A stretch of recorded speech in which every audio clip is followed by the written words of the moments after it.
नमस्कार दोस्तों, जय हिंद, वंदे मातरम। राहुल कस्वा और राजेंद्र सिंह राठौड़ एक साथ। आइए दोस्तों, हम बात करते हैं। पहले तो आप राजेंद्र सिंह राठौड़ के फैन है तो वीडियो को लाइक जरूर करना। अगर आप राहुल कस्वा के फैन है तो वीडियो को दिल से लाइक जरूर करना। राजस्थान का चूरू जिला जो चुनावी दौर पर और राजनीतिक दौर पर हमेशा एक नंबर पर ट्रेंडिंग की सीट रहती है। राहुल जी कस्वा और राजेंद्र सिंह राठौड़ बीजेपी पार्टी के वो नेता है जो चूरू जिले में राजनीतिक तौर पर बीजेपी पार्टी को आसमान तक पहुंचाया है। आज अगर चूरू जिले में बीजेपी पार्टी सितारों की तरह चमक रही है तो वो राहुल कस्वा और राजेंद्र सिंह राठौड़ की बदौलत है। आप लोगों को यह मानना पड़ेगा कि चूरू जिले में आज जब भी ट्रेंडिंग सीट बीजेपी पार्टी जीतती है या फिर बीजेपी पार्टी आज चर्चा में है या 40 साल से बीजेपी पार्टी चूरू जिले पर राज कर रही है तो उसका सिर्फ एक ही असर है, वह है राहुल कस्वा और राजेंद्र सिंह राठौड़। आप लोग कमेंट बॉक्स में बताइए ऐसा है या नहीं। ये दोनों मिलकर बीजेपी पार्टी को आज सपनों का सरताज पहना रखा है। 40 साल से आज तक बीजेपी पार्टी चूरू जिले पर राज करती है। आप लोगों को यह मानना पड़ेगा, मैंने ये सुना है। लेकिन दोस्तों, मैं आप लोगों को यह और बता दूं कि जब विधानसभा का चुनाव राजेंद्र सिंह राठौड़ और नरेंद्र जी बुडानिया के बीच हुआ तब लोगों को यह पता चल गया था कि राहुल कस्वा और राजेंद्र सिंह राठौड़ के बीच में दरार आ चुकी है। और वो तारानगर का चुनाव एक ऐसा चुनाव, इस राजस्थान की लेवल का चुनाव बनकर रह गया कि हिंदुस्तान के जितने भी राजनेता हैं उन दोनों को आपस में जिताने के लिए तारानगर में डेरा डाल चुके थे।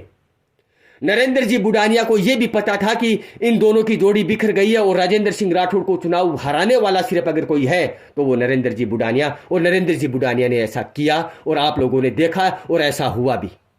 लेकिन जब दोनों एक साथ थे तो सामने वाले कैंडिडेट को 2 बार सोचना पड़ता था कि इन लोगों से मुकाबला किया जाए या नहीं।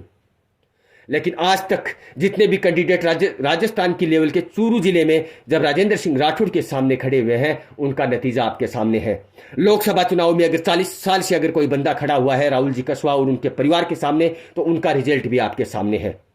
ये दोनों जोड़ी कर्ण अर्जुन की जोड़ी कहलाने वाली चूरू जिले की, इन दोनों के बीच में एक ऐसी दरार आई कि आज आपस में दोनों को सुहाना तक नहीं लगता।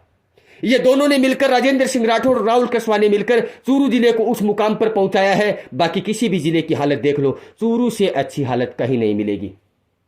लेकिन इन दोनों की जोड़ी को एक ऐसी नजर लगी कि राहुल कस्वा आज बीजेपी पार्टी को छोड़कर कांग्रेस में आ गए और राजेंद्र सिंह राठौड़ वहीं के वहीं रह गए। लेकिन अब मुकाबला दोनों के आपस में होगा और हुआ भी है। विधानसभा चुनाव में देख लो, बीजेपी पार्टी को लॉस हुआ है। तारानगर में नरेंद्र जी बुडानिया ने राजेंद्र सिंह राठौड़ को हराया। लोकसभा चुनाव में बीजेपी पार्टी को छोड़कर कांग्रेस पार्टी में राहुल जी कस्वा आने के बाद तुरंत कांग्रेस पार्टी ने टिकट दी और राजेंद्र सिंह राठौड़ को हराकर छोड़ दिया। क्या मैं आप लोगों से पूछना चाहता हूं, क्या राजस्थान में चूरू जिले की बीजेपी पार्टी क्या राहुल कस्वा और राजेंद्र सिंह राठौड़ पर ही टिकी हुई थी? क्या अब ये दोनों अलग हो गए हैं तो क्या चूरू जिले से बीजेपी पार्टी एकदम से बिखर जाएगी? लेकिन इतना तो आप लोगों को मानना पड़ेगा कि ये दोनों अलग होने के बाद, राजेंद्र सिंह राठौड़ और राहुल कस्वा अलग होने के बाद बीजेपी पार्टी चूरू जिले से खत्म होने की कगार पर आ गई है। ये आप लोगों को मानना पड़ेगा क्योंकि आप लोग देख भी रहे हैं।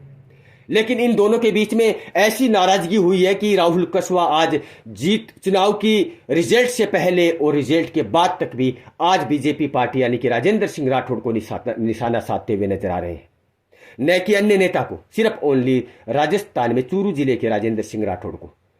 क्या हम ये माने कि राहुल जी कस्वा बीजेपी पार्टी से नहीं, ओनली राजेंद्र सिंह राठौड़ से नाराज है?